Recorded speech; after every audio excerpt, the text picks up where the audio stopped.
All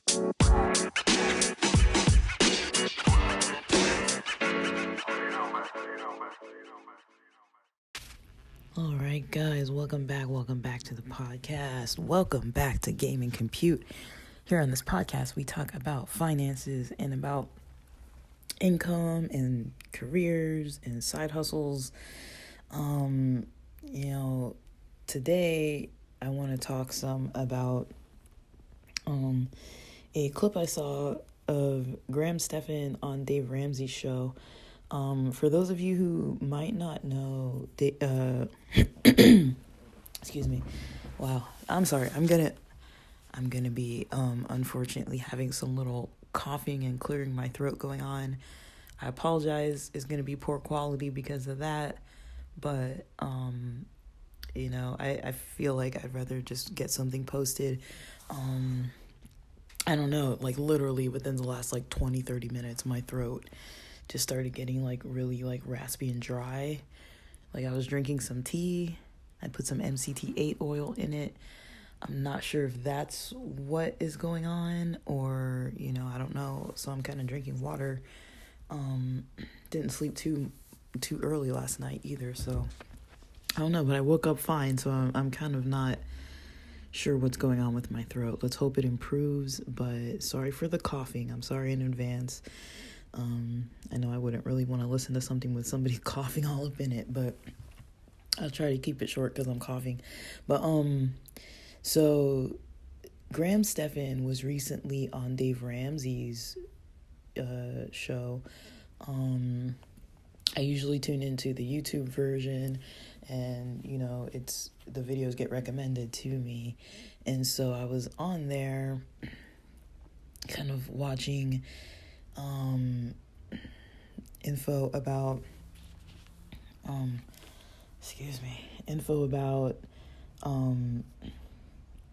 the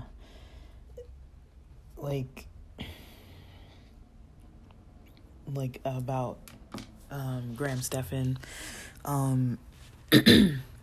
For me, a lot of it wasn't brand new information. But if you don't know Dave Ramsey, he's a finance guy, millionaire, maybe multi-millionaire. He's been around for a really long time. He, not talking crap about him, but he went bankrupt once. So this is his second time becoming a millionaire. He built himself up, starting with, real estate. And then the second time around, he got his brand and everything.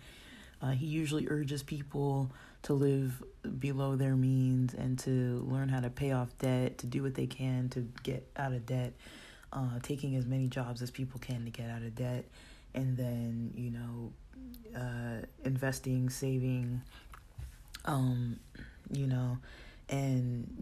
he basically tries to teach people the methods of how to become a millionaire. And, over time, it's never an overnight thing, really. And he also talks a lot about, different types of jobs. And, he has some people on his panel, like John Deloney, who's, in the psych field. And he has a book out about, change your past. It's about not change your past, but about knowing about your past, changing your future. I read the book. It's a really good book. Right now I'm going through another one of his his co-host books.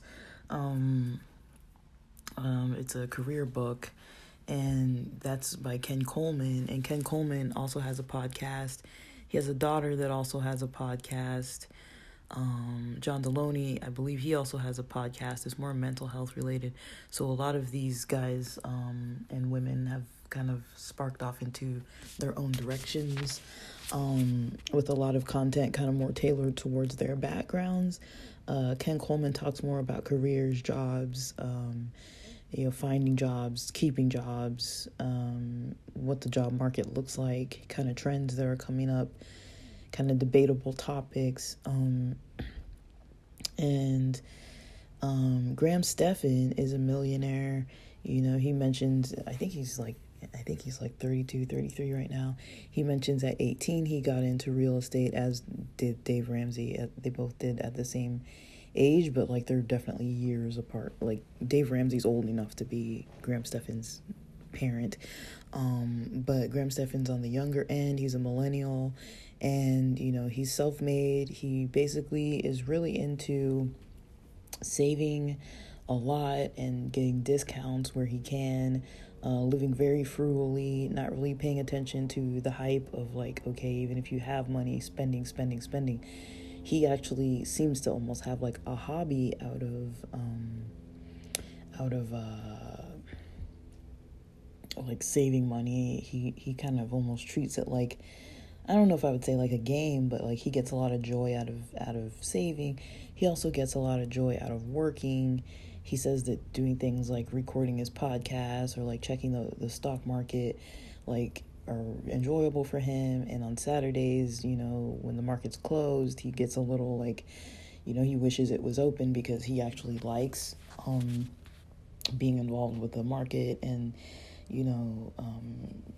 researching. Basically, he researches content. So Graham Stephan has multiple channels. He has the Graham Stephan Show. He has Graham Stephan. He has the Iced Coffee Hour. I believe on the Graham Stephan Show, he has been reviewing videos where, it shows like what this person makes. Like, so it'll be like living off of $150,000 in New York City, or working as a Uber driver and in this city, or like not necessarily like that, but yeah, he makes videos like that. The other Graham Stephan channel, it basically covers content on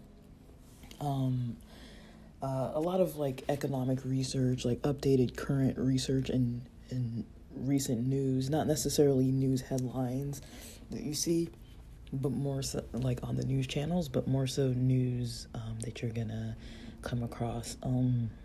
Excuse me.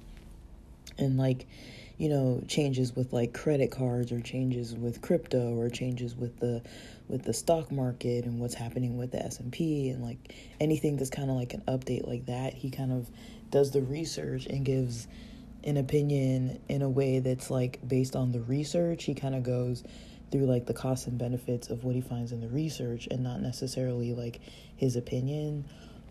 So he researches it out, and then he kind of reflects on what he researched and kind of gives the information that he gathered. He has the Iced Coffee Hour with Jack, and they basically have gone from, I don't remember how much they started with making, but that podcast hasn't been around way too long. I want to say a couple years, and he's basically gone from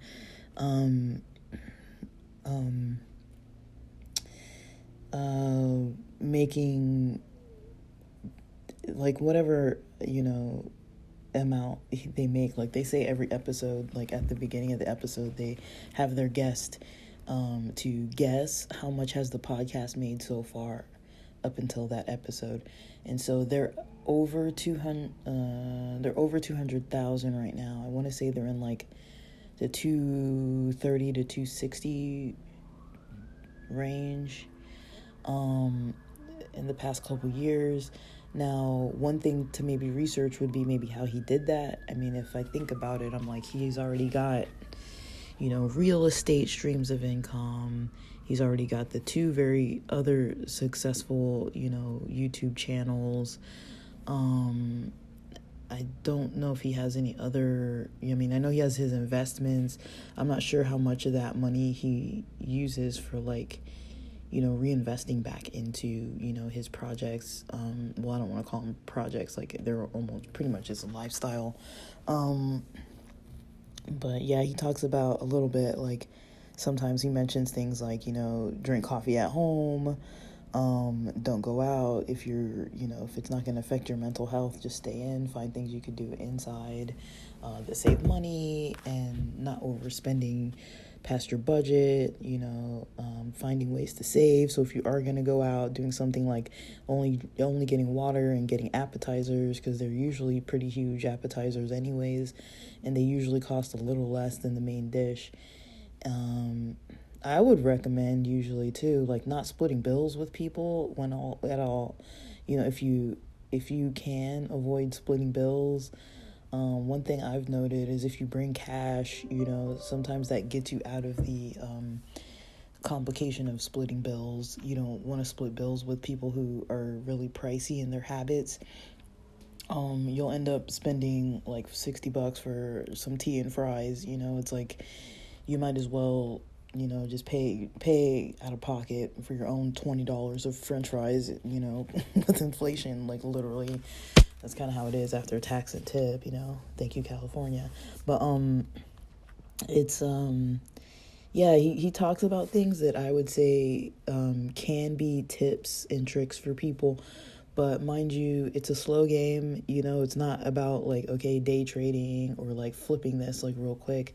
It's about the consistency of the saving and having a plan with it, and like finding what works, finding what doesn't, tweaking things that don't work and making it more successful, and, not giving into the kind of emotional, aspect of spending and like eating food out and things like that. That a lot of that stuff is emotion based, trying not to run ragged to get into habits of doing things kind of on the fly and having to spend more money.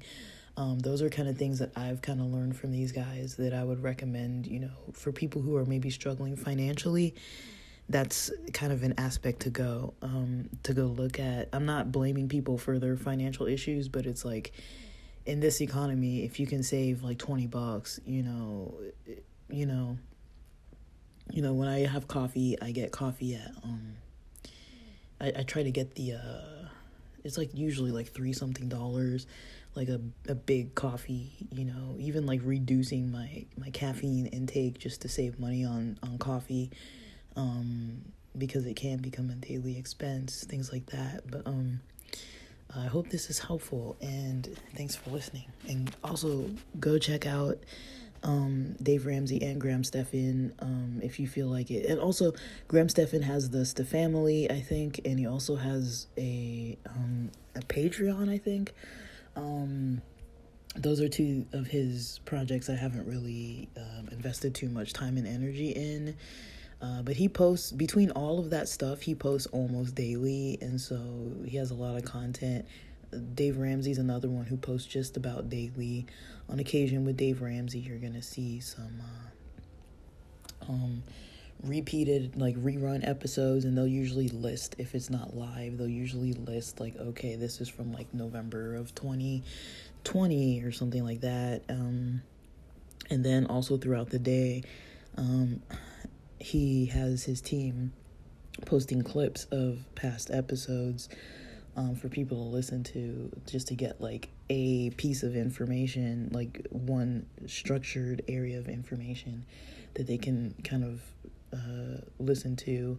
So even with the daily posts, the daily like main post, there's like little posts coming out. I definitely pay attention to these types of styles of promotion. It's got to be doing something for the algorithm, or else these guys wouldn't be doing it. So I kind of look at the styles of like Graham Stephan and Dave Ramsey and Ken Coleman and John Deloney and those guys, like all those guys who are kind of like posting all over the place, because it's important information, it's useful information, it's stuff that you can apply to your day-to-day. Usually it's going to be pretty relevant, and it's going to help you in this time of how things are right now. But again, the patience of the slow game, that's kind of what we're looking at these days. It's not so much the long, kind of drawn out kind of stuff. But yeah, that's kind of what I had to say for now, and thanks for listening.